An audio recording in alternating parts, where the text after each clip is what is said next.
Bonjour à tous et merci d'avoir rejoint notre 4e webinaire IMI Hydronique. Je suis Antoine Jauvert, chargé du support technique et de la formation de nos clients en France et je serai à vos côtés aujourd'hui pour l'organisation de ce webinaire. Nous l'avons débuté à 11 h et nous le conclurons donc à midi afin de respecter vos emplois du temps respectifs. Il est enregistré et vous pourrez le retrouver prochainement sur notre site internet ainsi que sur notre chaîne YouTube en replay. Pour le bon fonctionnement de ce webinaire, vos micros sont par défaut inactifs. La présentation durera 50 minutes et sera suivie d'une session de 10 minutes de questions afin de répondre à toutes vos interrogations. Vous pourrez, à travers le panneau questions, donc poser toutes vos questions ou faire part de vos commentaires qui se trouvent à la droite de votre écran. Vous serez également sollicité lors de sondages tout au long de la présentation. Pour y répondre, merci de passer en mode fenêtre via le bouton qui est prévu à cet effet. Vous pouvez ensuite basculer à tout moment entre le mode plein écran et le mode fenêtre pendant la présentation. Nous avons donc débuté le 28 mai une série de 6 modules qui paraissent mensuellement et qui traitent des solutions hydrauliques pour répondre aux nouvelles contraintes d'optimisation énergétique et environnementale dans les bâtiments. Nous avions, lors du premier module, décrit comment concevoir hydrauliquement et allier consommation énergétique et bonne conception hydraulique. Lors du deuxième module, nous avions décrit les différents modes de régulation des unités terminales, modulant versus tout ou rien. Puis dans le troisième, l'ajustement des faibles débits et la gestion du débit minimal dans une installation. Et aujourd'hui, nous décrirons les différentes solutions existantes en changeover. Puis, le 29 octobre, nous décrirons les différents points clés pour une rénovation hydraulique de qualité. Et nous conclurons le 26 novembre par la communication digitale au service de l'optimisation hydraulique.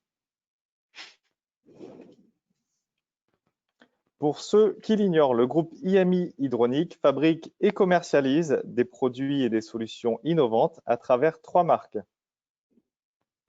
IMI Pneumatex pour le maintien de la pression dans l'installation et la préservation de la qualité d'eau.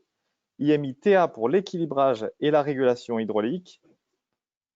Et IMI AMIR pour la régulation thermostatique des unités terminales. Je laisse la parole à Eric Bernadou, responsable projet chez IMI Hydronique, pour la suite de la présentation. Merci bien Antoine, bonjour à tous. Donc on va démarrer ce webinaire numéro 4, Changeover. Antoine a rappelé les autres séminaires, on prend à chaque fois une problématique, une évolution des installations et comment on doit adapter nos installations du point de vue de l'hydraulique et faire attention à certains points et qui vont nous permettre d'optimiser les systèmes. Ici, les systèmes Changeover, donc on va avoir une introduction, ensuite on va voir les divers systèmes de distribution de Changeover. Et on va s'attacher à voir quels sont les points d'attention et les problématiques éventuellement que l'on peut rencontrer quand on fait un système changeover centralisé, par exemple, comment on va gérer l'interface entre le primaire, les chaudières, le groupe de froid et le reste de l'installation. Une problématique concernant le transfert de fluide. Et là, Jean Olivero nous parlera du maintien de pression et on le sait, c'est quelque chose de crucial. Alors, pas particulièrement pour les systèmes changeover, mais pour toutes les installations.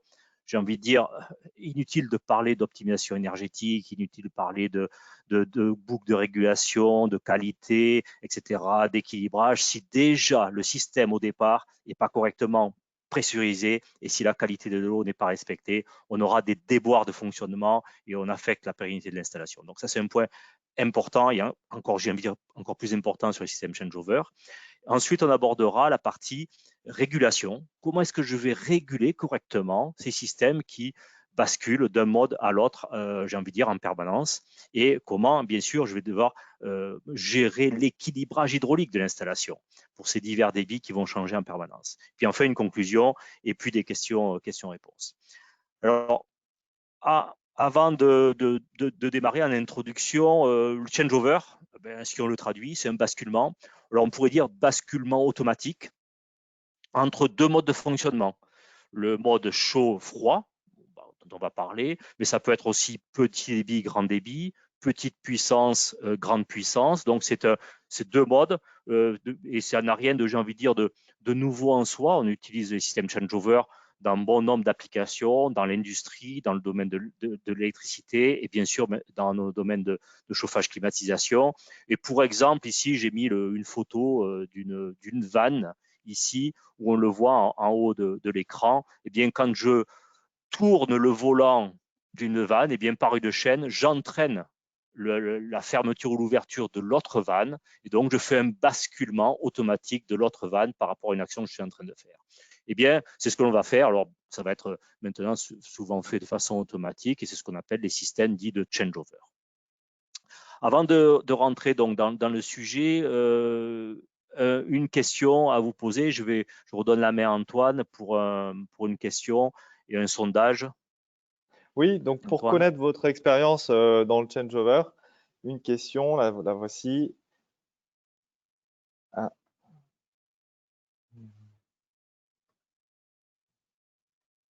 Est-ce que tu peux lancer le sondage?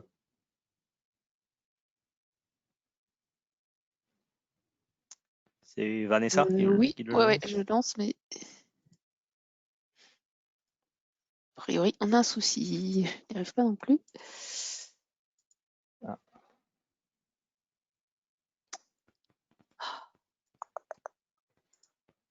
Bon, ça fonctionne.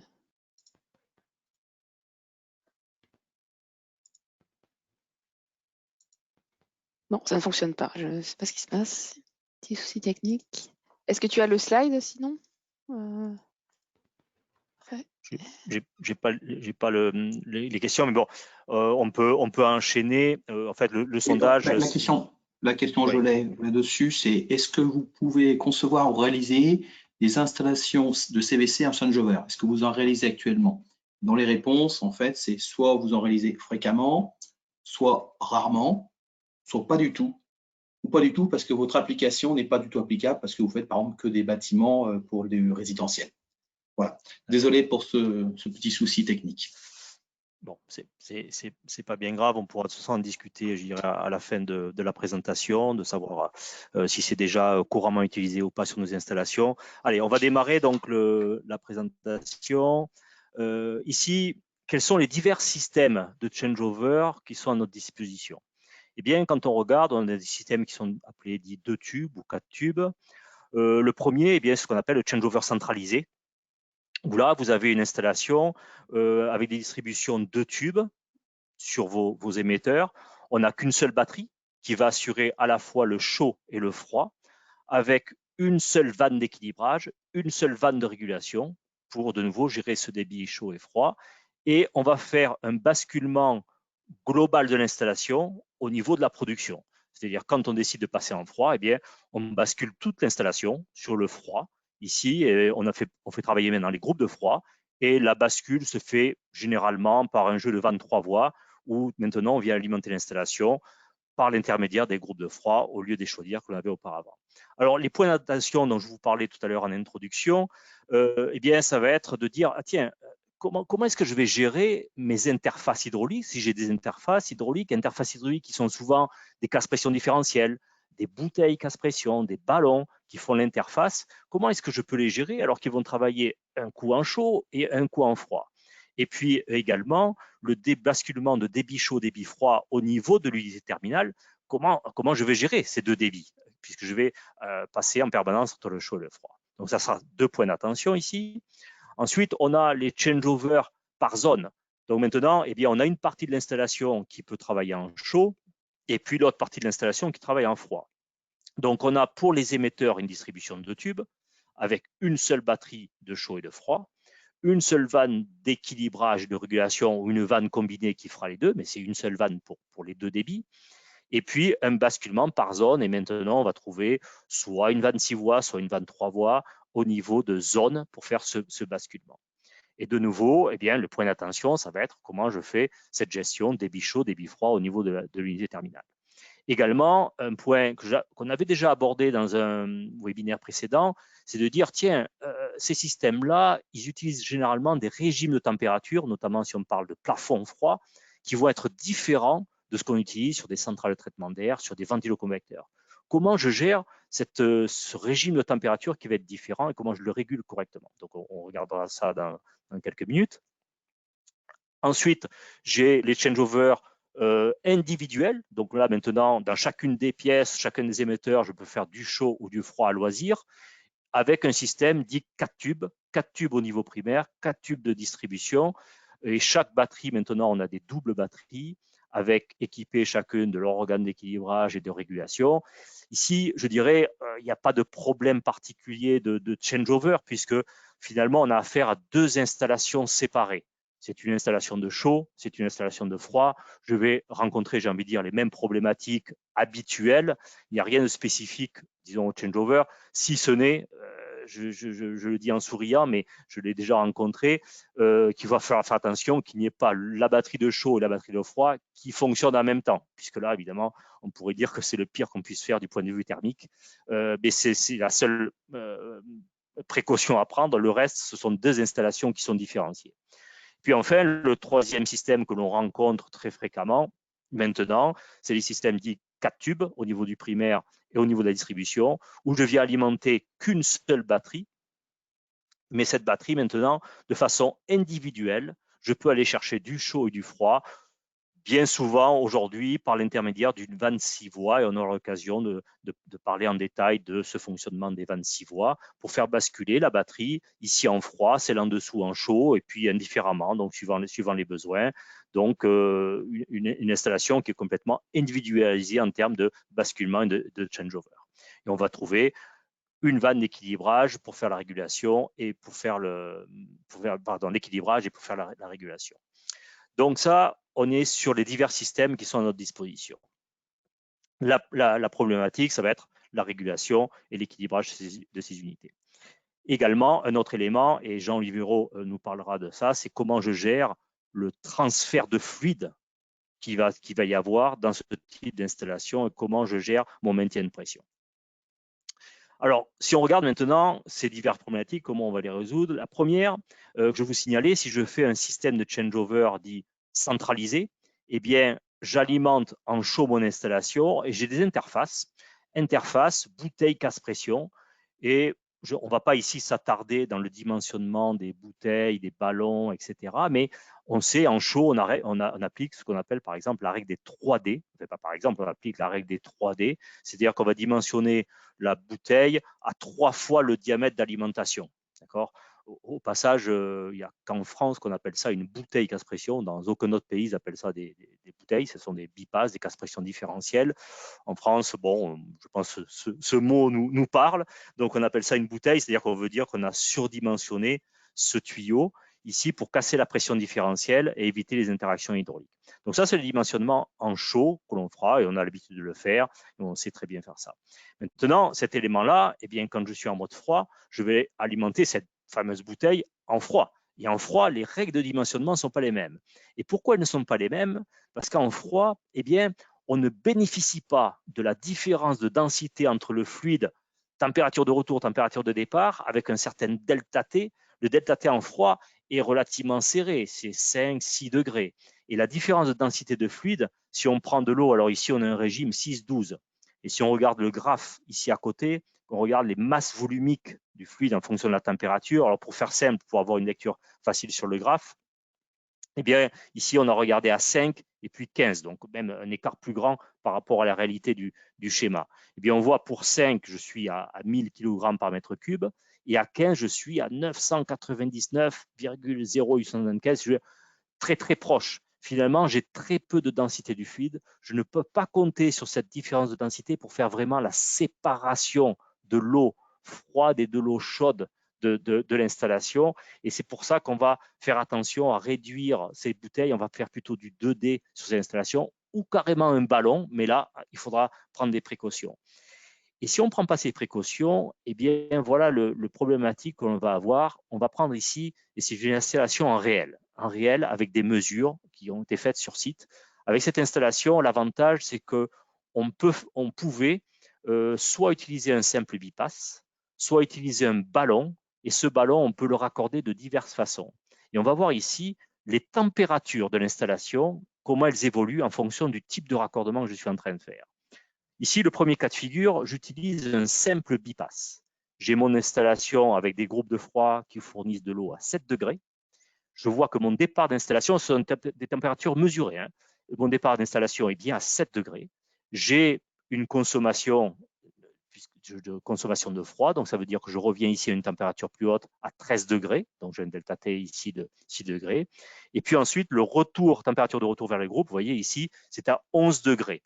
Alors, rien qu'à la lecture de ces températures, eh bien, vous constatez d'abord, OK, ça va très bien, j'envoie bien la bonne température sur mon secondaire, le 7 degrés, et je vois ici que ma température de retour sur les groupes est plus basse par rapport à la température de retour de l'installation, ce qui veut dire que j'ai une circulation ici dans mon casse-pression des groupes qui renvoient de l'eau froide sur le retour. Ce n'est pas très bon en termes de rendement. Ça veut dire que je pourrais réajuster mes débits de façon à avoir limité, disons, ce débit ici qui vient refroidir mes températures de retour. Donc ça, c'est le fonctionnement. J'ai un simple bypass, une casse-pression. Maintenant, ce bypass, je le grossis, et vous voyez la photo à droite ici, je le transforme en ballon tampon, ballon de stockage qui est souvent utilisé en froid. Et regardez bien maintenant les températures. Ici, voilà le nouvel équilibre. Et j'ai le même groupe de froid, j'ai la même installation. Regardez les températures qui vont s'équilibrer et ça prend quelques minutes. Ici, maintenant, ma température secondaire, tout d'un coup, elle est passée à 10,3. J'ai dégradé ma température. J'en vois plus du 7, mais c'est 10,3. J'ai ma température de retour qui est à 14,3 ici. Mon température de retour pour les groupes de froid est à 13 degrés et ma température de départ des groupes est à 9 degrés. Je n'arrive plus à envoyer le 7 degrés sur mon installation. Et ça, on va avoir ce genre de problème. On n'a plus la bonne température. Les gens, évidemment, ont des soucis de fonctionnement. Ils ne peuvent plus déshumidifier sur les centrales. On n'a pas la puissance nécessaire. Alors là, vous savez, dans ce genre d'installation, il y a deux cas de figure. Soit vous avez de la réserve en puissance, et c'est souvent le cas. Eh bien, ce qui va se passer, on va aller chercher un groupe de froid supplémentaire pour compenser cette dégradation de température. Je n'ai pas besoin de ce groupe de froid, mais on va aller le chercher en supplément, ou voire même dans certaines installations, comme on a ce problème-là, eh bien, il y a divers techniciens qui passent, ingénieurs, et puis au bout d'un moment, on dit, si je n'ai pas la bonne température, c'est que je n'ai pas la bonne puissance. Il faudrait changer le groupe et en mettre un plus costaud. Et on va changer le groupe, on met un plus costaud ou on en rajoute un. Et l'installation se met à fonctionner. J'ai envie de dire, comble de malheur, l'installation se met à fonctionner. Elle se met à fonctionner parce qu'on a rajouté de la puissance. Et avec la puissance, on a rajouté du débit. Et à ce moment-là, on refait chuter cette température secondaire. Mais à quel prix? Au prix d'avoir payé un groupe qui était inutile et un groupe qu'on va faire tourner en permanence. Ici, on a un problème de débit parasite dans cette bouteille, de remélange. Je ne vais pas parler ici des compatibilités de débit sur les installations. On aura l'occasion d'en reparler. Mais ici, c'est un problème de débit parasite à l'intérieur de cette bouteille. Et une astuce qui est connue de certains ingénieurs, eh bien, c'est de dire on va en fait changer le piquage de raccordement. Et on va faire, plutôt que d'avoir un piquage à 4 tuyaux, on va faire un piquage à 3 tuyaux sur ce ballon. Ici, vous voyez le tuyau de retour, on le coupe, on met une vanne d'isolement dessus et on vient se raccorder directement sur le tuyau qui alimente les groupes de froid. Si bien que maintenant, votre ballon qui fait le découplage hydraulique, c'est en fait ce bout de tuyau aussi, ce piquage, ici, plus votre ballon. Et dans ce bout de tuyau, vous ne pouvez pas avoir une double circulation. Et de ce fait, vous avez cassé la circulation parasite que vous aviez auparavant dans votre ballon. Et en faisant ça directement, c'est ce que l'on a pu voir sur ce site, directement, vous avez vos températures qui se restabilisent aux températures que vous souhaitez avoir. Voilà, ça c'est un élément, il faudra prendre en compte ces éléments-là, notamment si on veut faire du changeover sur une même interface. Ensuite, je vous en parlais également en introduction, vous avez des installations où on a une partie de l'installation, notamment des plafonds, que vous voulez faire travailler avec un certain régime de température. Mais par contre, vous avez également des centrales de traitement d'air, vous avez des ventiloconvecteurs qui travaillent avec des régimes de température différents. Alors, vous avez ici, par exemple, de l'eau à 7 degrés qui alimente votre réseau, une pompe de distribution, et cette pompe de distribution vient alimenter des plafonds froids. Mais évidemment, le concepteur de l'installation dit, attention, je ne veux pas envoyer de l'eau à 7 degrés sur les plafonds, parce que si j'envoie de l'eau à 7 degrés sur les plafonds, je vais avoir condensation, il va pleuvoir dans les bureaux.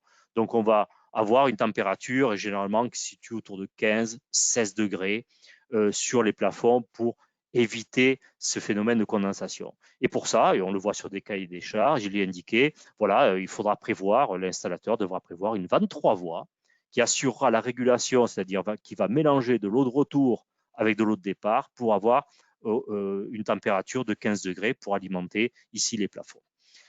Vous avez en fait deux soucis avec ce montage-là. Le premier souci, c'est que vous avez une pompe primaire. Et si vous regardez bien, cette vanne 3 voies, qui est normalement une vanne 3 voies dite mélangeuse, je mélange de l'eau de retour avec l'eau de départ pour faire la bonne température, bien en fait, pour la pompe primaire, c'est une vanne diviseuse. Alors, il faut choisir son camp. Est-ce que c'est une vanne diviseuse ou est-ce que c'est une vanne mélangeuse? Eh bien, ça va dépendre. Ça va dépendre de la hauteur manométrique de la pompe primaire par rapport à la pompe secondaire. Et puis, ça va dépendre également de la position d'ouverture de cette vanne 3 voies.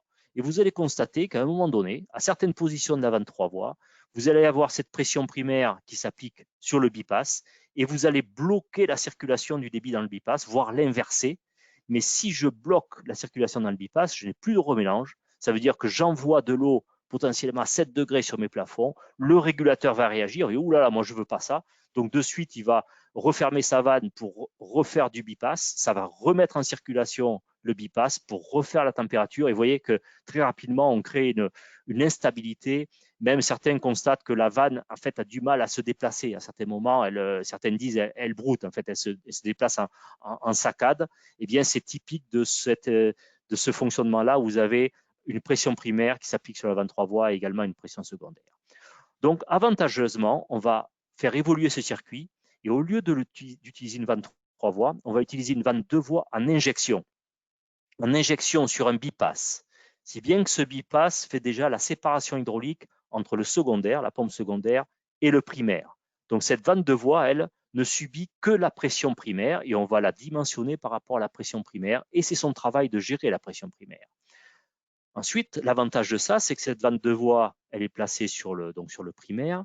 Elle va travailler sur quel delta T? Eh bien, si on regarde, on reçoit de l'eau à 7 degrés, le retour est à 18, c'est un delta T de 11. Auparavant, la vanne 3 voies, je devais la dimensionner par rapport à la puissance sur un delta T de 3, 15 par rapport à 18, delta T de 3. Donc ici, delta T de 11, delta T 3 fois supérieur, ça veut dire que le débit qui va passer dans cette vanne est 3 fois inférieur. Je vais pouvoir installer une vanne plus petite. Donc non seulement j'ai un meilleur fonctionnement, mais j'installe une vanne plus petite que je paye moins cher. Et au lieu d'une vanne 3 voies, c'est une vanne 2 voies.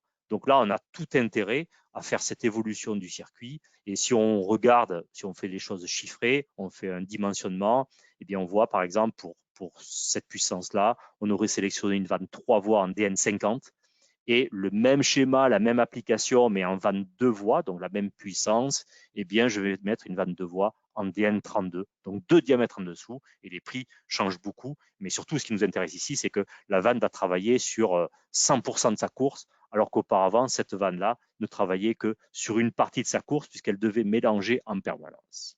Donc voilà le genre d'évolution que l'on va mettre en œuvre sur, par exemple, ces systèmes où on aura des régimes de température différents. On va passer maintenant, je vais laisser la parole à Jean Olivero, qui est notre directeur technique, pour la partie maintien de pression de ces systèmes changeover. Merci Eric. Donc, je ne vais pas retenter le quiz parce qu'on va avoir certainement le même problème, mais je vais vous le dénoncer. En fait, le but de ce quiz, c'est de savoir si dans un système changeover, est-ce qu'on pense qu'il va y avoir un transfert de fluide du chaud vers le froid, du froid vers le chaud, ou il n'y aura pas de transfert. Et le but dans les slides que vous allez voir, je vais vous expliquer ce qui va réellement se passer au niveau expansion. Au slide suivant, merci. Donc, sur votre écran, vous avez donc une installation de changeover et vous avez en bas à gauche un système d'expansion chaud, pour le circuit chaud, et en haut à droite, vous avez le même système d'expansion, mais cette fois pour le circuit froid.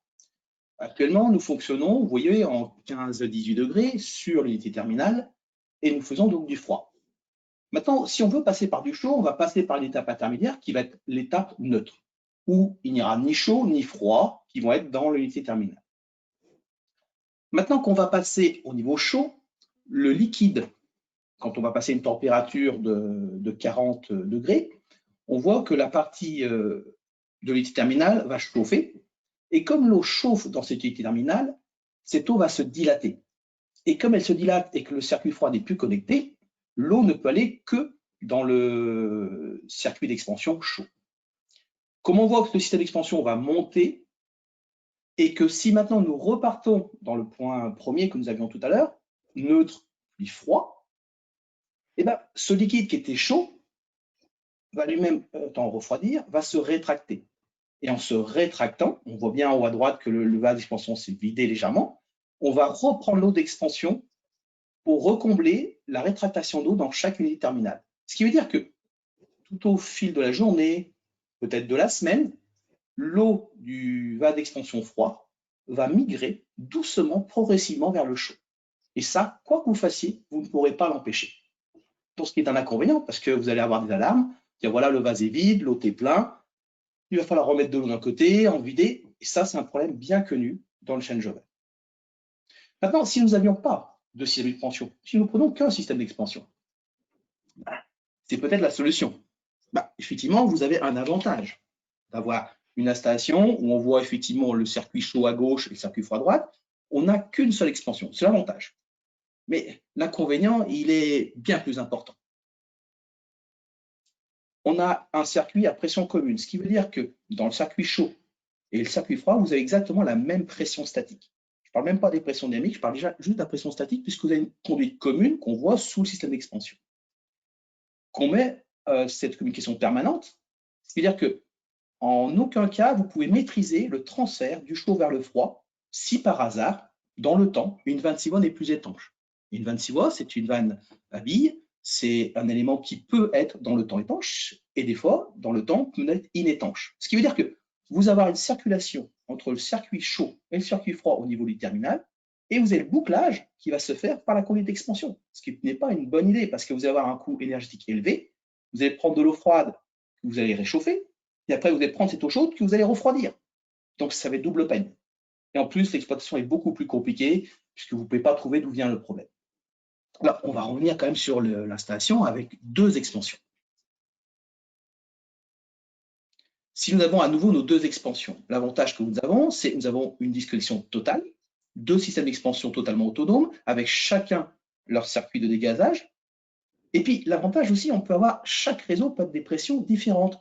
Il est très courant d'avoir une installation, par exemple, de chaud qui peut être jusqu'à une vingtaine de mètres, et puis le froid va monter jusqu'à 45 mètres, par exemple, ou 40 mètres, parce qu'on refroidit plus, on chauffe, ou inversement. Donc ça, c'est possible. Et là, vous avez la possibilité totale, puisque vous n'avez pas de connexion. Maintenant, si on voit les désavantages, parce qu'il y en a toujours, on les a vus sur le premier slide de tout à l'heure, on aura ce transfert du froid vers le chaud. Ce n'est pas problématique en soi, mais c'est quand même un travail que l'exploitant devra faire, et surtout une perte. Maintenant, est-ce qu'on pourrait faire quelque chose de mieux pour ça? Parce que rééquilibrer manuellement les volumes, ce n'est pas forcément simple et ça prend du temps. Et puis la pointe d'eau va être aussi délicate dans cette forme-là. Maintenant, nous allons passer au dernier slide de la présentation de la partie expansion pour voir comment on peut faire. Il y a une solution. Vous revoyez le schéma exactement qu'on a vu tout à l'heure. Là, on voit toujours la partie de la commande qu'on appelle nous BC1, c'est une BrainCube, ce qui est l'élément de commande d'un système d'expansion qui va communiquer avec l'expansion qu'on voit en haut à droite qui est froid, ce qu'on appelle la BC2, la BrainCube 2 d'un système d'expansion et qui va être connecté par l'intermédiaire d'un Modbus. Le Modbus va permettre de pouvoir communiquer entre les deux et de dire à l'un et à l'autre quels sont les volumes et qu'est-ce que fait l'un, qu'est-ce que fait l'autre. Et on va fonctionner avec en même temps un élément supplémentaire qui va être une communication, mais non permanente, entre les deux réseaux, entre le chaud et le froid. Vous voyez la vanne qui est en bas, SCV, c'est une vanne qui va pouvoir s'ouvrir et se fermer lorsque l'expansion sera trop élevée dans le chaud, de telle façon à restituer cette expansion vers le froid. Et en fait, ce qu'on appelle nous le système master-slave, qui est un élément qui va dire à l'un, tu as trop d'eau, je renvoie l'eau, dans celui qui n'a plus assez d'eau. Si l'expansion est aussi bien en chaud et froid correct, les appareils vont fonctionner de façon autonome. Là maintenant, nous allons voir, donc après juste le slide suivant, voilà. Donc vous allez observer juste après le top que je donnerai, vous allez voir en bas à gauche, vous voyez le Transfero Connect, donc on voit le liquide dedans, et en haut à droite, vous avez donc Transfero Connect chaud-froid, où le liquide est en temps manque. Quand on va demander au système de pouvoir transférer, et bien vous allez voir que le liquide va descendre et va se répertorier, va se réunir dans le Transfero froid. Tu peux y aller, Eric. Et vous voyez, le niveau diminue. Encore un clic. Voilà. Alors, je ne sais pas si vous l'avez bien vu. C'était rapide. Donc, en fait, on voit que le liquide est le même. Il n'y a pas d'apport d'appoint d'eau, donc pas d'apport d'oxygène, pas d'apport de boue, de quoi que ce soit. On garde le même fluide et on le transfère. Mais cette fois, du fait que la vanne motorisée est fermée la majeure partie du temps, vous ne pouvez pas avoir de transfert, je dirais, par rapport à une vanne 6 voies qui serait inétanche. Si un jour la vanne 6 voies venait à être étanche, vous serez informé parce que le transfert serait très régulier et vous serez conscient qu'il y a un problème. Vous n'allez pas le résoudre, mais vous allez le prévenir. C'est ça qui est très important. Un, vous allez fonctionner correctement, et deux, vous allez prévenir un système qui ne fonctionne plus correctement et qui pourrait être très énergivore. Voilà ce qui concerne la partie expansion pour Assertive Changeover. Je repasse la parole à Eric pour la suite de cette présentation de webinaire. Très bien, merci bien Jean. Donc voilà, le troisième partie de cette présentation, c'est ce qui concerne la partie donc, équilibrage et régulation. Il est assez étrange de constater que tout d'un coup, parce qu'on fait du changeover, on utilise des vannes 6 voies, eh bien, certains ont fait l'impasse sur la partie qualité de la régulation et puis qualité de l'équilibrage. Et d'ailleurs, il y a des gros sites où il y a des déboires de fonctionnement parce que bon, on a dit ça va se débrouiller, hein, ça s'ouvre, ça se ferme, et puis finalement, certains disent ça va s'auto-équilibrer, enfin ça va se débrouiller, et on pense que bien par miracle quelconque, les débits vont se répartir comme on voudrait sur l'installation. Donc, ben, ce n'est pas le cas, ça reste un système de distribution comme un autre, il va falloir gérer correctement le débit sur les unités terminales. Alors, on utilise souvent sur les plafonds ou sur des ventiloconvecteurs qu'on veut faire travailler en changeover, une vanne dite vanne 6 voies. Alors, pour ceux qui ont déjà vu cette vanne-là, ou ceux qui n'ont pas vu, vous voyez sur l'image, en fait, une vanne 6 voies, c'est une vanne à boisseau sphérique. Vous savez, c'est la vanne quart de tour qui sert normalement à isoler les circuits sur les installations. Et en fait, ici, plus exactement, c'est 2 quarts de tour qui vont travailler en parallèle. Quand l'un se ferme, l'autre s'ouvre avec une zone neutre. C'est ce qu'on voit ici. Pour être tout à fait transparent avec vous, les 26 voies que vous trouvez sur le marché, eh bien, la grosse majorité, pour pas dire toutes, elles sont fabriquées en Italie. Bon, l'Italie est un petit peu spécialisée dans la vanne d'arrêt, la vanne à boisseau sphérique. Ils font des très bonnes vannes. Hein. C'est aucune critique sur le matériel italien, pas du tout. C'est pas mon propos. Mais voilà, ça vient d'Italie. Et la vanne TA, on fabrique toutes nos vannes, on peut dire, à 99%. On a même des fonderies, donc les vannes, même les moteurs, l'électronique, donc c'est une fabrication complète en Europe, tout le matériel. La vanne 6 voies, eh bien, tout à fait honnêtement avec vous, comme tous les autres fabricants du marché, comme Danfoss, comme Bellimo, etc., eh bien, elles sont achetées dans des fournisseurs italiens. C'est des vannes quart de tour. C'est quasiment toutes les mêmes pour tous les fournisseurs. Bon, c'est une vanne quart de tour. Et voilà ce qu'on lui demande, cette vanne quart de tour. En fait, on va lui demander de travailler ici en froid dans une certaine zone. On voyait de 0 à 90 degrés, donc on retrouve le quart de tour.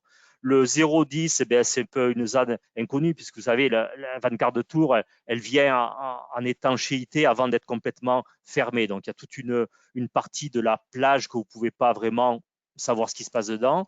Donc entre 0 et 10 degrés, il n'y a rien. Et puis ensuite, potentiellement, on voudrait faire une régulation du froid, avoir une zone neutre, et ensuite avoir une régulation du chaud, et puis également une zone qui est un peu incontrôlée. Donc, quand on parle de vanne quart de tour, en réalité, ici, c'est une vanne quart de tour pour laquelle on a divisé en 3 segments. Donc, c'est un quart divisé par 3, c'est 1/12e de tour.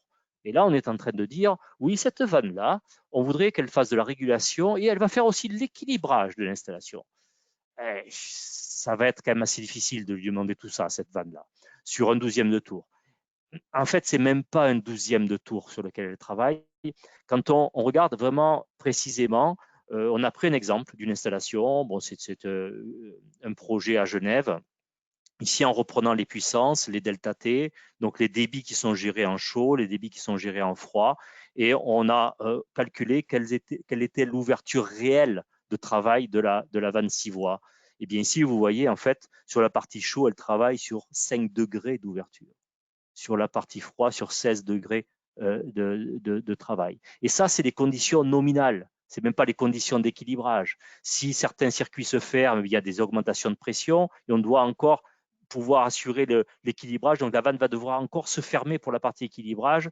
Et si on prend pour des hauteurs volumétriques qui sont tout à fait raisonnables, hein, 110 kPa, 11 mètres de colonne d'eau, 80 kPa en chaud, 8 mètres de colonne d'eau. Donc, vous voyez, ce sont des valeurs tout à fait raisonnables. Eh bien, vous regardez que la vanne, en dynamique de fonctionnement, en fait, elle va travailler sur 2,7 degrés, 6,9 degrés. Il faut que la main qui la commande ne soit pas trop tremblante parce que vous voyez bien que ça devient extrêmement difficile de contrôler quoi que ce soit et on ne peut pas espérer simplement, on ne peut pas espérer d'avoir un quelconque équilibrage ou une quelconque régulation par cette vanne-là. D'accord, bien à ce moment-là, ça veut dire qu'on ne va pas l'utiliser pour ça. On va l'utiliser différemment. On va en fait l'associer à une vraie vanne de régulation indépendante de la pression, ça veut dire qu'il pourra faire l'équilibrage. Donc ici, on va utiliser ce que l'on appelle donc la compact P ou la modulator vanne pression indépendante avec une course de régulation tout à fait correcte. Et la vanne 6 voies, on va lui demander qu'une seule chose. On va lui dire, si j'ai besoin de froid, mets-toi complètement sur le froid, c'est tout, mets-toi en ouverture sur le froid. Si j'ai besoin de chaud, mets-toi complètement sur le chaud. C'est tout ce qu'on va lui demander, on ne va pas lui demander autre chose. Elle va faire le changeover, elle va faire le basculement chaud et froid et la régulation et l'équilibrage, on va l'assurer par un élément qui est réellement un élément de régulation et d'équilibrage. Donc voilà comment on va faire cet élément-là avec plusieurs avantages. L'avantage, c'est que vous allez pouvoir, pour ceux qui ont déjà utilisé ce matériel, vous allez pouvoir utiliser ce qu'on appelle le moteur CA Slider, que vous paramétrez par l'intermédiaire d'un smartphone ou d'un iPhone. Vous allez pouvoir le paramétrer et lui indiquer, alors vous voyez sur l'écran, bon, c'est un petit peu petit, vous voyez tous les paramètres que vous pouvez rentrer sur ce moteur. Et là, pour l'application Changeover, vous allez pouvoir lui dire, tiens, mon débit chaud, c'est 95 litres/heure. Et puis mon débit froid, c'est 250 litres/heure. Donc, vous lui rentrez cette information. Et lui, maintenant, il va caler sa vanne de façon à ce que quand vous êtes sur le mode froid, le maximum de débit sera 258 litres/heure, c'est votre équilibrage. Si vous basculez en chaud, eh bien, il va caler sa vanne pour que ça soit 95 litres/heure. Et à chaque fois, il va réadapter son signal de contrôle sur la nouvelle course de vanne. Donc, on va optimiser le plus possible le signal de contrôle.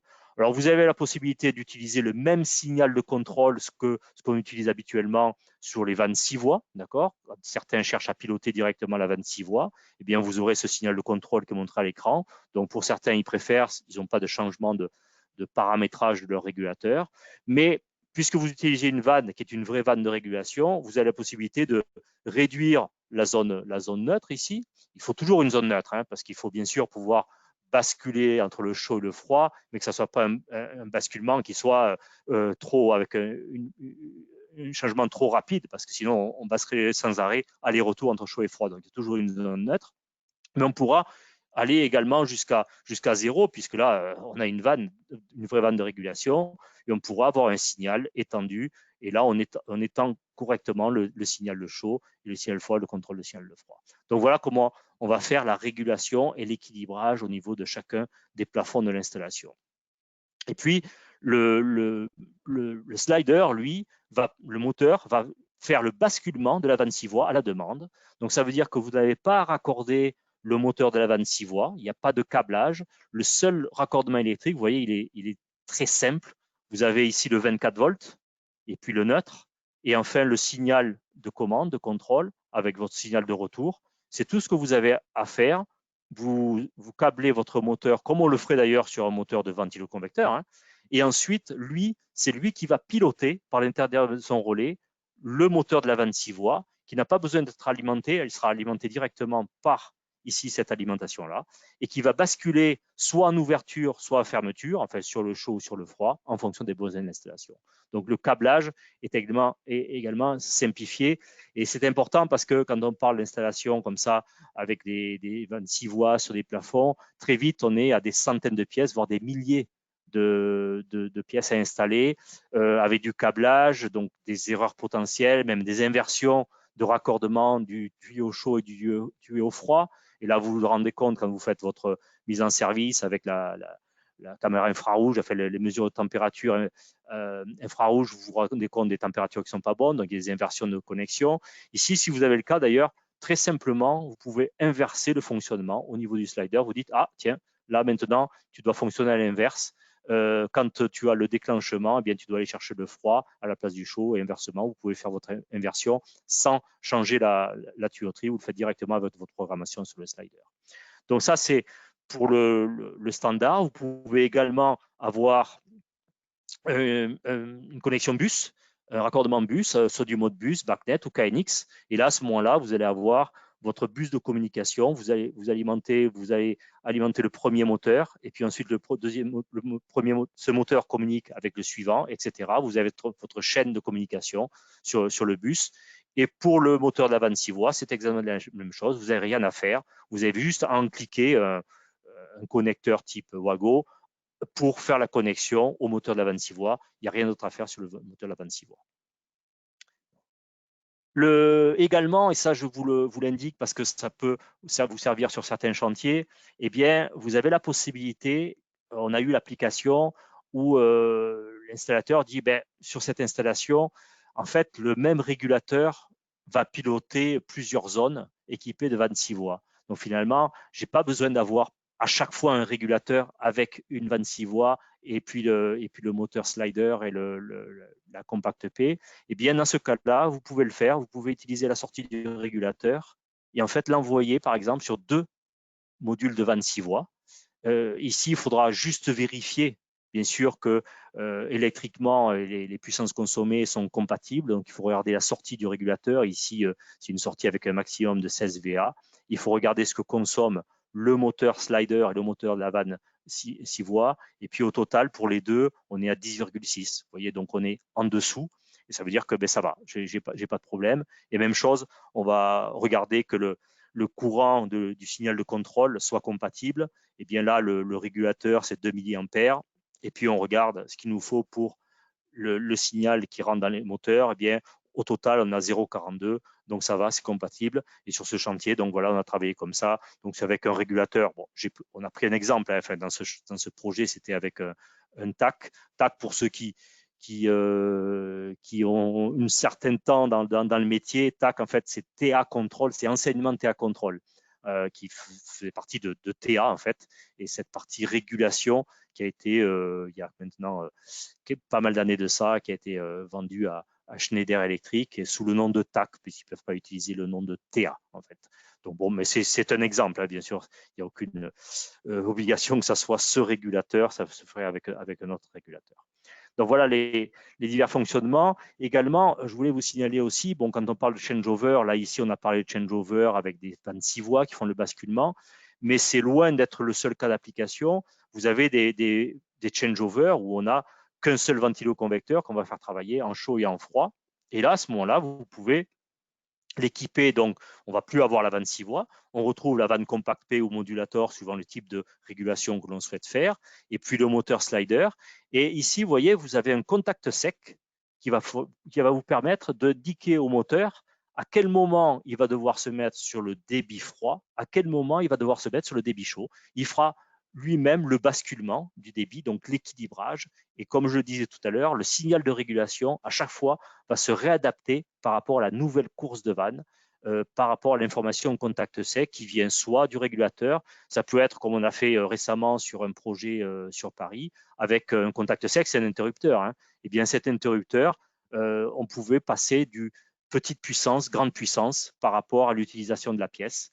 Donc ça, le client souhaitait avoir cette utilisation. On pourrait avoir un fonctionnement jour-nuit, été-hiver, enfin diverses fonctions qui maintenant sont possibles. Notez bien que il y a encore quelques temps avant ces nouveaux produits, ces nouveaux moteurs, eh bien, c'était pas possible de le faire. Avoir 2 régimes de température d'eau sur une même vanne, eh bien, c'était pas possible de le faire avec un passage comme ça automatiquement de l'un à l'autre. Eh bien, maintenant, vous avez cette capacité. Vous avez d'autres fonctionnalités, je ne vais pas toutes les décrire ici, mais par exemple, il nous a été demandé sur des échangeurs d'avoir un minimum de débit de circulation. Le concepteur avait pour contrainte de dire attention, l'échangeur ne devra jamais travailler à débit zéro, même si le régulateur envoie une information fermeture de vanne, eh bien, on doit rester avec un débit minimal. Eh bien, là, directement, vous programmez votre moteur. Là, c'est les plus gros moteurs, mais c'est le même principe. Vous le programmez, vous lui indiquez que le débit minimum, eh bien, sera par exemple ici de 60 litres/heure. Eh bien, le moteur ne fermera jamais la vanne pour descendre en dessous des 60 litres/heure. Voilà, c'est juste pour vous signaler, il y a bien de fonctions, mais pour vous signaler toutes ces possibilités qui vont permettre de s'adapter correctement à ces systèmes changeover qui donnent de la flexibilité à nos installations, mais on doit adapter notre conception hydraulique et nos vannes et nos réglages d'installation à cette flexibilité. Donc voilà pour ce parcours de ce sujet-là avec les points d'attention. Donc en conclusion, eh bien, les points d'attention, ça va être sur ce dimensionnement, ce raccordement de ces interfaces hydrauliques, de ces bouteilles, de ces découplages hydrauliques qui sont utilisés alternativement en chaud et en froid. Ce changement de régime de température, on va utiliser préférentiellement une vanne 2 voies, une vanne 3 voies, vanne 2 voies en injection. Ensuite, la gestion, comme nous l'a expliqué Jean, la gestion de transfert de fluide qui est importante, du maintien de pression, la qualité du maintien de pression d'installation, et puis enfin la qualité de la régulation et de l'équilibrage au niveau des unités terminales. Voilà pour cette présentation, ce 4e webinaire. Je vous remercie de votre attention. Et alors, avant de prendre les questions, également, eh bien, j'espère que de nouveau, on pourra être ensemble pour le prochain sujet, le 29 octobre, où on va regarder, et c'est vraiment un point de haute actualité, eh bien, les points clés que l'on doit, les points d'attention que l'on doit avoir quand on fait de la rénovation hydraulique d'une installation existante. Et on sait que le parc de l'existant est beaucoup plus important que le parc du neuf et qu'il y a une source d'économie d'énergie extrêmement importante au niveau du parc existant. Il y a des opérations de rénovation qui se font, que ce soit sur des bâtiments d'habitation, sur des immeubles de bureaux. Il y a un nouveau décret tertiaire concernant la rénovation au niveau des immeubles de bureaux. Eh bien, on va ici passer en revue quels sont les éléments clés que l'on doit prendre en compte quand on fait ces rénovations du point de vue de l'hydraulique des installations. Donc, ça sera rendez-vous au 29 octobre. Donc ici, on peut, merci bien de votre attention, et on peut prendre certaines de vos questions. On ne va peut-être pas pouvoir répondre à toutes, mais de toute façon, vous recevrez une réponse écrite ou alors on vous contactera si on n'a pas eu le temps de répondre aux questions que vous avez posées pendant cette présentation, que vous pouvez poser maintenant. Antoine, je ne sais pas si il y a des questions particulières. Merci Eric. Alors, donc je vais débuter par des questions, on en a quelques-unes. La première, est-ce que la solution de régulation que vous proposez répond à la certification EBAC? Ah, oui. Alors, la certification EBAC, déjà, on pourrait probablement faire un webinaire uniquement sur ce sujet-là. Je ne vais pas m'étendre de trop, mais bon, c'est quand même une drôle de certification, tout à fait honnêtement, pour ceux qui se sont penchés pour ce que c'est exactement la certification EBAC. Je pense que du point de vue thermique, c'est pas une très bonne chose. Et quand je dis ça, c'est simplement parce que, en fait, ça ne tient absolument pas compte du comportement thermique de l'échangeur qu'on régule. Vous savez, la certification EBAC, c'est une certification qui se veut certifier la qualité d'une boucle de régulation. Ça va ? Une boucle de régulation, c'est un régulateur, c'est une sonde, c'est un moteur, c'est une vanne, c'est un échangeur et c'est un local. D'accord ? Ça, c'est une boucle de régulation. En fait, cette certification, essentiellement, elle se concentre sur le régulateur et sa capacité à envoyer un signal qui va commander une vanne. Et même la vanne, en fait, bien qu'elle apparaisse dans la boucle de circulation et de certification EBAC, eh bien, en fait, on ne regarde pas, elle n'est pas testée, il n'y a pas de test hydraulique, donc ça n'a, je dirais presque aucune importance, bien sûr, les changements. Bon, mais c'est comme ça, c'est une certification qui existe et auquel on fait référence, puisque au niveau de la réglementation, ça nous permet rentrer dans les critères d'optimisation énergétique, ce qui n'est pas le cas en réalité, mais ça fait partie de la certification. Donc, de la réglementation. Donc, pour répondre maintenant plus directement à la question, oui, bien sûr, la boucle de régulation que l'on propose pour l'application Changeover a une certification UBAC. Et je dirais d'ailleurs que c'est même bien supérieur. Ça devrait être normalement bien supérieur en termes de coefficient par rapport à une régulation purement sur une vanne 6 voies, puisque vous l'avez vu, la régulation de vanne 6 voies est impossible. Mais donc, voilà, vous avez effectivement une certification UBAC pour le système que l'on propose avec la modulateur, le compact EP, le slider et l'utilisation de la vanne 6 voies en basculement. D'accord, donc une certification UBAC controversée certainement, mais en tout cas notre solution répond finalement à cette certification.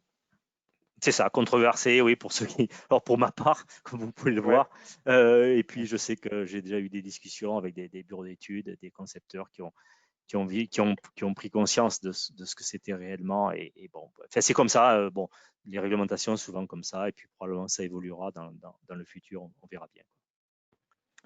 Ok. Alors, merci Eric. Donc, question suivante. Et si on installe une vanne TA standard en amont de la vanne 6 voies, comment cela se passe-t-il niveau régulation? Ah oui, alors une vanne standard, je suppose une vanne d'équilibrage pour faire l'équilibrage. Oui, c'est ça. Ouais. Alors en réalité, il faudra en installer deux puisque en fait on alimente la batterie avec un circuit chaud et un circuit froid. Donc il faudra équilibrer le débit chaud et le débit froid. On peut faire de l'équilibrage statique avec de la vanne d'équilibrage. Il faudra avoir des modules. Donc ensuite sur chaque plateau, on va trouver une vanne dite de compensation. Donc on va retomber dans une méthodologie d'équilibrage classique et on fera un équilibrage de qualité. Seulement, la mise en service, on va dire, va être plus longue. Mais il y a des metteurs au point. Et franchement, en France, on a des très belles sociétés de mise au point. Et ils maîtrisent les méthodes d'équilibrage, ils sont équipés des appareils de mesure, ils feront l'équilibrage tout à fait correct, mais il faut l'avouer, la partie équilibrage sera plus importante, il y aura un temps plus important, et on n'aura pas résolu quand même la partie qualité de régulation, puisque la régulation, ça veut dire si j'ai fait l'équilibrage avec des vannes d'équilibrage, ça veut dire que la régulation, je vais devoir la faire sur la vanne 6 voies. Et vous avez compris, réguler sur une vanne 6 voies, enfin, oubliez, c'est même pas la peine qu'on s'étende sur le sujet, c'est pas la peine de parler de. C'est incompatible, les deux mots ne marchent pas ensemble. Régulation et vanne 6 voies, ça marche pas ensemble. Si on me dit la vanne s'ouvre, se ferme, ça, ok, ça va. Mais régulation et vanne 6 voies, ça marche pas ensemble. Donc il faudra quand même résoudre ce problème de régulation. C'est pour ça que je pense que utiliser une vanne qui est faite pour ça, qui va faire à la fois l'équilibrage et la régulation, ça nous semble être la solution optimale. D'accord, merci Eric. Donc un équilibrage, oui, une régulation, non. Sur une vanne quart de tour, c'est compliqué. C'est ça, j'aime tes résumés. T'es plus direct que moi. T'es plus direct que moi. Et pour rappel, avec une vanne TA standard ou autre, on peut tout à fait réaliser un équilibrage, que ce soit vitesse variable, vitesse constante, débit variable ou non. Oui. D'ailleurs, encore aujourd'hui, même si on parle beaucoup d'équilibrage dynamique, on parle de ces vannes à pression indépendante, enfin, et on a une gamme, on a probablement la gamme la plus étendue du marché dans ce domaine-là, mais il n'empêche que c'est pas une obligation, c'est comme un peu les antibiotiques, c'est pas automatique. Enfin, on peut travailler, bien sûr, il y a beaucoup d'installations qui se font en équilibrage, ce que certains appellent traditionnel ou statique. Encore heureux, oui, il y a beaucoup d'installations et on fait de très belles installations sans travailler avec des vannes dites automatiques ou à pression indépendante. C'est une facilité qui nous amène vers cet élément-là, mais en termes de fonctionnement, bien sûr qu'on fait toujours de très belles installations, heureusement, comme ça, oui. Ok. Merci Eric. Donc, on revient sur la régulation. Est-il préférable de réguler en modulant ou en tout ou rien les plafonds froids? Alors oui, D'ailleurs, vous avez vu, enfin, si vous avez déjà travaillé sur des projets avec des vannes 6 voies, le signal de régulation est un signal modulant entre 0 et 10 volts, découpé en tronçons. Donc, vous avez vu le froid, la zone neutre et le chaud. Et entre les deux, ben, c'est une régulation qui se veut être modulante. Maintenant, est-ce que la vanne derrière répond à ce que demande la régulation? Ça, c'est une autre question. Et on l'a vu, la vanne 6 voies, elle ne répond pas à ça. Donc, généralement, de toute façon, on a un signal 0,10 volts qui est scindé en 3. Après, la question est pertinente parce que si on a des grandes surfaces de panneaux, eh bien, à ce moment-là, travailler avec des débits qui seraient trop petits, on pourrait avoir des phénomènes de température non homogènes. Mais en réalité, dans la majorité des projets sur lesquels on a pu intervenir, on n'a pas des trop grandes surfaces de panneaux. On travaille souvent avec 2 panneaux qui sont raccordés sur une vanne 6 voies de régulation. On en a un troisième qu'on peut raccorder, en fait, ou du moins sur une clarinette, on peut faire 2 ou 3 panneaux, mais en réalité, ce n'est pas pour faire 3 panneaux, c'est pour pouvoir éventuellement changer le raccordement en fonction de nouveaux cloisonnements qu'on ferait dans le bâtiment. Donc, sur des surfaces raisonnables de panneaux ou des petits panneaux, on va faire de la régulation modulante. Ce qui est intéressant, et c'est toujours l'approche qu'on doit avoir, indépendamment de savoir si on est des panneaux ou pas, c'est que travailler en régulation modulante, ce n'est pas seulement la qualité de la température ambiante qu'on doit regarder, mais c'est également l'impact sur les températures de retour de l'installation. C'est les impacts sur les consommations électriques des pompes. Et on avait décrit ça dans un autre webinaire. En fonction du mode de régulation, le comportement thermique de votre installation, les rendements de votre installation seront différents. Une même installation, vous commandez en modulant ou en tout ou rien, ne va pas avoir les mêmes rendements, les mêmes coefficients de performance. Donc ça, c'est le point important. Dès que vous pouvez, il faut travailler en modulant et c'est plutôt préférable. Donc, à privilégier la régulation modulante. On l'a de toute façon, hein, comme le signal de régulation est un signal modulant qui vient sur la vanne. C'est tous les systèmes, j'ai quasiment vu qu'un signal entre 0 et 10 volts pour piloter la vanne. D'accord, merci Eric. Donc, autre question, vous avez mentionné le réglage du débit en utilisant un smartphone via le moteur slider. Est-ce que cela signifie que l'on n'utilise plus le réglage de la vanne, mais uniquement le réglage du débit par smartphone? Ah oui, c'est ça, c'est exactement ça. Le réglage mécanique, pour ceux qui connaissent les vannes compactées au modulateur, que l'on vient faire mécaniquement, on vient tourner et on vient mettre sur une certaine position pour le débit que l'on souhaite. Eh bien, en fait, non, on va le laisser maintenant ouvert en grand, c'est-à-dire position 10. Et c'est le moteur qui va venir mettre la vanne à une certaine position de façon à avoir le débit froid et à une autre position pour avoir le débit chaud. Donc, c'est maintenant, on confie cette fonction au moteur. Et d'ailleurs, sur votre smartphone, vous allez voir afficher le débit qui est à ce moment-là estimé. Bien sûr, il n'est pas mesuré, hein, il n'y a pas un capteur comme on le fait avec l'appareil de théascope, on ne vient pas faire de mesure, mais vous avez une estimation en fonction de la position de la vanne. Et comme c'est une vanne indépendante de la pression, on garde constante la pression différentielle. Et bien, en fonction de la position de vanne, donc on connaît le KV, on connaît le débit qui passe dans la vanne. Quand je dis on le connaît, on ne le mesure pas, on va l'estimer et on vous indique quel est ce débit. D'ailleurs, à toutes les positions de vanne, sur votre smartphone, vous voyez le débit qui passe dans la vanne. Bien sûr, vous avez la possibilité à tout moment, et ça, vous savez qu'on y tient, hein, cette IMI hydronique, TA, ça fait partie de notre ADN. On souhaite que toutes les vannes soient mesurables. Donc, ça veut dire qu'à tout moment, vous pouvez venir physiquement avec l'appareil de mesure pour faire soit de la mise en service ou la réception de chantier, ou alors diagnostiquer des problèmes. Vous venez mesurer. Vous venez mesurer la pression différentielle, d'accord, sur les prises de pression. Oui, mais ça, ce n'est pas suffisant. Vous devez pouvoir mesurer le débit. Et on est le seul fabricant à pouvoir mesurer réellement le débit passant dans ces vannes à pression indépendantes. Vous allez même pouvoir mesurer en déconnectant, désactivant le régulateur de pression différentielle, vous allez pouvoir mesurer la hauteur manumétrique de pompe.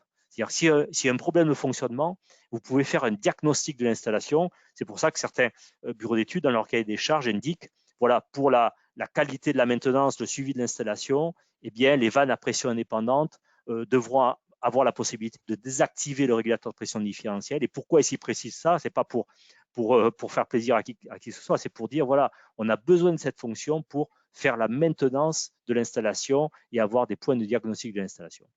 Donc voilà, pour répondre plus directement, désolé, j'explique d'autres éléments, mais pour répondre directement, effectivement, le réglage mécanique, on le mettra à 10 à ce moment-là. Ok, merci Eric. Concernant les 22 voies et les 23 voies, concernant l'utilisation d'une 23 voies ou d'une 2 voies pour la régulation de température, d'alimentation des plafonds, est-ce qu'un bypass de remélange aide au fonctionnement de la 23 voies? Est-il nécessaire alors de la remplacer par une 22 voies? Oui, alors ça c'est un bon point. Alors il faudrait s'appuyer sur des schémas pour pouvoir expliquer. Mais bon, la question, de nouveau, la question est intéressante parce que voilà, ça va dépendre des cas de figure. L'utilisation des 23 voies, l'utilisation d'une 23 voies avec un bypass, ensuite l'utilisation d'une 22 voies et l'utilisation d'une 22 voies avec un bypass. Donc il y a divers cas de figure. Et effectivement, si je n'ai pas de pression primaire, si je n'ai pas de pompe primaire, et en fait, je n'ai uniquement que la pompe secondaire de mon installation pour faire le remélange, et mes 23 voies viennent puiser leur débit sur une bouteille casse-pression. Vous voyez, c'est un schéma relativement classique.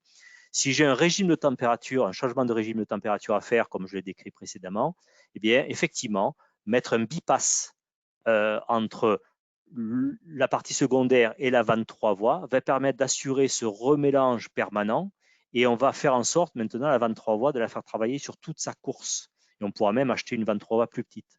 Donc oui, la réponse est oui, ça va améliorer le fonctionnement de la 23 voies de rajouter ce bypass, mais dans le cas où je n'ai pas de pompe primaire qui pousse dessus, parce qu'à ce moment-là, la 23 voies, comme je l'ai expliqué tout à l'heure, elle est à la fois diviseuse, mélangeuse, et elle ne sait pas ce qu'elle est exactement, et on a des problèmes de fonctionnement. Donc si j'ai une pompe primaire, et bien à ce moment-là, on ne va pas faire ça, on va passer directement au schéma que j'ai expliqué avec une 22 voies. Je ne sais pas si c'est suffisamment clair, parce que là, on ne s'appuie pas sur des schémas, et on pourra évidemment, pour ceux que ça intéresse, revenir sur cette question.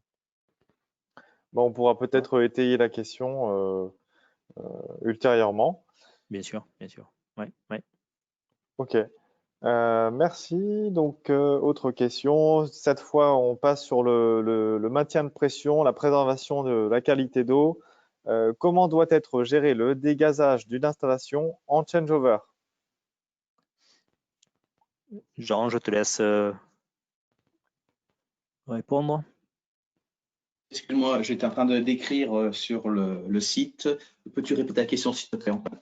Je n'ai pas écouté. Comment doit être géré le dégazage d'une installation en changeover? Alors, comment il doit être géré? En fait, exactement comme si c'était tout à fait deux circuits totalement séparés. Donc, sans changeover, sans ensemble, c'est qu'en fait, on va avoir d'un côté le circuit chaud qui, lui, va avoir son propre dégazage, on l'a vu quand les deux expansions étaient séparées, et puis le circuit froid aussi avec son propre dégazage.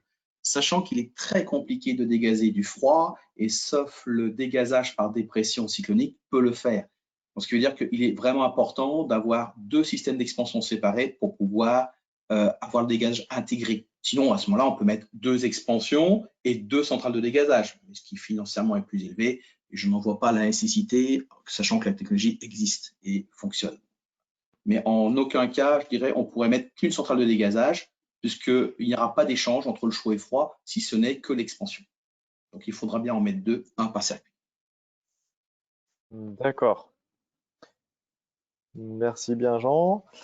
Alors, j'ai vu passer d'autres questions auxquelles tu as répondu à l'écrit. On peut peut-être Tout à fait, oui. revenir Oui, sur certaines.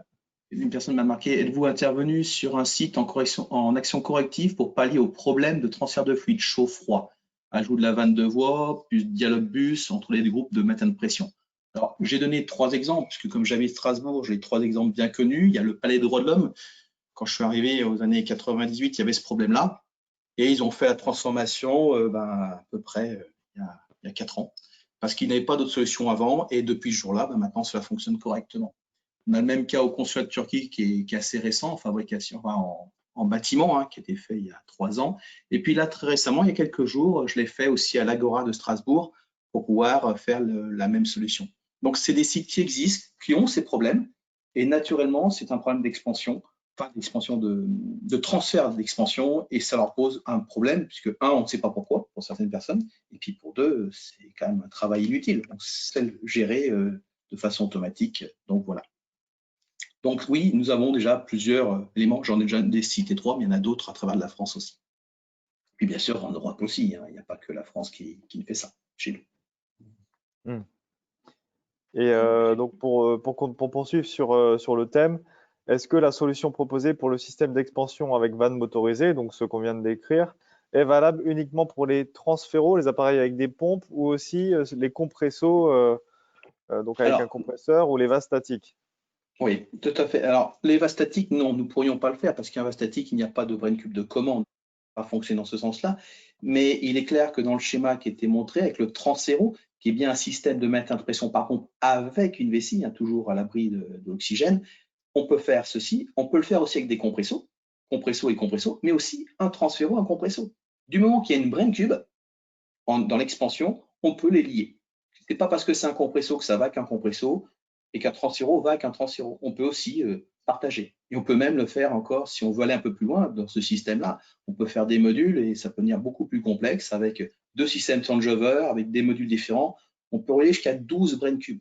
Vous voyez, on est vraiment au balbutiement de ce qu'on peut faire chez Init Pneumatex là-dessus.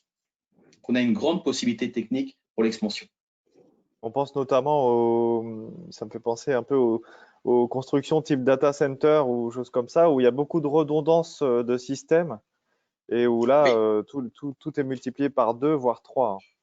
Oui, alors là, effectivement, c'est un autre type de master slave plus un changeover, mais qui permet de faire une puissance normale secours ou en redondance de puissance, parce qu'il faut effectivement des fois avoir toute la puissance à cet instant, ou 2 chaufferies qui sont totalement séparées l'une de l'autre, ou groupes d'eau glacée séparés l'un de l'autre, et qui communiquent même à 500 mètres de distance. On a quelques cas, entre autres Cuisine Schmidt à côté de Strasbourg à Célestat, qui a ça, et ils sont espacés de 500 mètres.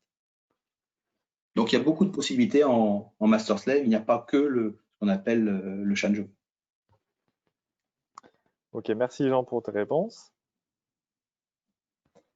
On va peut-être répondre à une dernière question. Cette fois, on revient du coup sur les vannes, l'équilibrage, la régulation.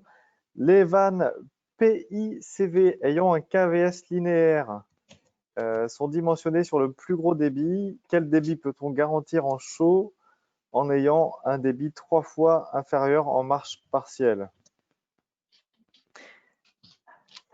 Oui, ça c'est oui, c'est de nouveau un point intéressant, c'est finalement de dire il faut faire attention quand on prend des vannes. Certaines disent, bon, vous voyez, ma vanne, elle est mieux que les autres, hein, parce que vous voyez, eux au maximum ils ont 400 litres, mais ma vanne elle va jusqu'à 1000 litres ou elle fait 2000 litres et c'est la même vanne, c'est toujours la même, elle gère tous les gros des débits qui sont beaucoup plus importants. Oui, mais le problème, c'est pas tellement de gérer les gros débits. Alors, OK, on va peut-être payer la vanne moins cher parce qu'elle fait passer un gros débit, mais toute la problématique en régulation, c'est de gérer les petits débits. Et donc là, je comprends la question et je la comprends en deux sens. C'est effectivement, j'ai un débit froid qui est important et puis j'ai un débit chaud qui est beaucoup plus petit. Et est-ce qu'une même vanne va être capable de faire ça? Et oui, c'est une problématique pour les vannes et on y fait hautement attention et ça sera beaucoup plus problématique pour une vanne dite linéaire. Linéaire, ça veut dire que si la vanne est ouverte à 50%, eh bien, il y a 50% de débit, si je veux le faire simple. Si elle est ouverte à 20%, j'ai 20% de débit. Et donc, si maintenant votre débit chaud est relativement faible, eh bien, vous avez la vanne qui va travailler sur une petite ouverture. Alors, dans ces cas-là, vous avez la possibilité d'utiliser, et notamment quand on fait de la régulation plus sophistiquée de qualité, vous allez utiliser ce qu'on appelle une vanne égale pourcentage. Donc, elle n'est pas linéaire, justement. Et la vanne égale pourcentage, son gros avantage, c'est que justement, elle va pouvoir travailler correctement pour les petits débits. Et une vanne égale pourcentage, par exemple, pour 20% de débit, eh bien, elle sera ouverte à 50%. Elle a déjà toute la moitié de sa course pour gérer un petit débit. En fait, en gros, une vanne égale pourcentage va travailler entre 2,5 3 fois plus de courses qu'une vanne linéaire. Et dans ce cas-là, on passera plutôt, si on a affaire à cette problématique, on passera sur de la vanne égale pourcentage. Et je dirais pas uniquement pour cette histoire de changeover, petit débit, grand débit, mais également dès qu'on va devoir faire une régulation de qualité, une régulation modulante, en fait, pour être très direct avec vous. Si vous faites une régulation modulante, vous aurez à gérer dans votre circuit des petits débits. Pourquoi? Parce que en modulation de puissance, 50% de puissance, ça représente 20% de débit seulement. Et 50% de puissance, c'est la majorité du temps de fonctionnement de l'installation. Donc, ça veut dire que là, pendant tout le temps, votre installation travaille avec des petits débits. Et si vous voulez faire de la régulation modulante, il faudra assurer de régler ces petits débits. Il faudra mettre une vanne égale pourcentage. Vous n'avez pas le choix, en fait, en réalité. Donc, voilà, c'est une bonne question. Il faudra y faire attention, effectivement, dans la sélection des vannes et pas prendre une vanne qui gère apparemment des très gros débits parce que de toute façon, elle sera incapable de gérer des petits débits. Ça va? Merci, oui, parfait. Merci Eric. On a fait le tour de la plupart des questions, soit à l'oral ou soit à l'écrit. Si vous en avez d'autres ou d'autres qui vous viennent ensuite après réflexion, après une bonne nuit de sommeil, n'hésitez pas à nous les envoyer par email ou à prendre contact avec nous par téléphone. Je vous remercie pour la participation à ce 4e webinaire. On espère qu'il vous a été profitable et que vous participerez au prochain. Vous recevrez également une enquête de satisfaction juste après le webinaire. N'hésitez pas dans ce questionnaire à nous faire part de toutes vos remarques, qu'elles soient positives ou négatives. Elles nous permettront, elles nous seront d'une aide précieuse pour la suite. Et donc, on vous donne le rendez-vous le mois prochain. Alors, pour le Antoine, 5... ne termine pas. Il faut, dans cette enquête de webinaire, on vous posera la question des webinaires futurs que vous souhaiteriez connaître, que nous faisions, pardon. Donc, n'hésitez pas à nous faire des propositions de ce que vous voulez avoir comme futur webinaire. Quels sont les thèmes, bien sûr, en génie climatique, hein, si c'est pour un boulanger, je vais avoir du mal, mais quels sont les thèmes qui vous plairaient? Et à ce moment-là, on essaiera de s'adapter, de vous créer ça pour 2021. En tout cas, c'est très sympathique pour le suivi que vous nous rendez. Je te redonne la parole, excuse-moi Antoine. Oui, mais pas de problème. Merci Jean. C'est vrai que c'est important de connaître votre avis, ce qui vous intéresse, ce dont vous voulez parler, parce que nous, on le fait pour vous, hein, avant tout. Voilà, donc merci Eric, merci Jean. On vous donne donc rendez-vous le mois prochain pour le 5e module, les points clés d'une rénovation hydraulique de qualité. Merci à toi Antoine. Merci pour ton sourire. Merci à tous. Bonne journée. Merci. À bientôt. Merci, Merci bonne à vous journée, tous au revoir. d'avoir suivi. Au plaisir. Bon appétit.